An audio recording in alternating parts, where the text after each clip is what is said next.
ইলিশ মাছ রাঁধতে গিয়ে এই রকমটা হবে এক্কেবারে আশা করিনি। নমস্কার, আমি প্রিয়াঙ্কা, আর স্পাউস স্টোরিজের আরেকটি নতুন ব্লগে তোমাদের সবাইকে অনেক অনেক স্বাগত। আশা করি তোমরা সবাই অনেক ভালো আছো। বৃষ্টি দেখে ভাবলাম আজকে একটু ইলিশ মাছ রান্না করা যাক।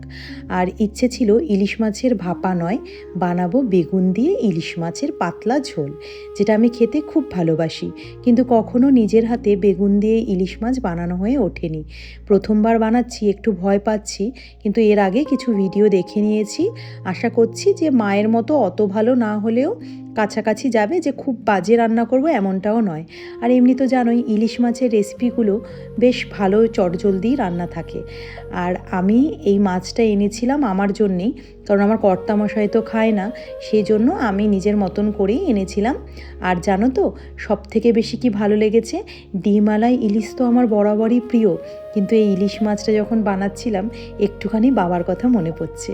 কারণ ছোটোবেলায় যখন বাড়িতে ডিমালা ইলিশ মাছ আসতো, বাবা যখন নিজের পাতে খেতে বসতেন আমাকে ডেকে না মাছের ডিমটা দিয়ে দিতেন, কারণ আমি খেতে খুব ভালোবাসতাম।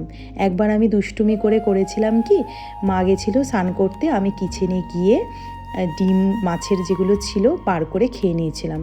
আর যখন মা বাবা খেতে বসেছে, গিয়ে দেখছে মাছের মধ্যে মাছের ডিম নেই। তখন আমি খুব বকুনি খেয়েছিলাম, ধরা পড়ে গেছিলাম, কিন্তু আমি কি করব, আমি মাছের ডিমওয়ালা ইলিশ মাছ খেতে বড্ড ভালোবাসি।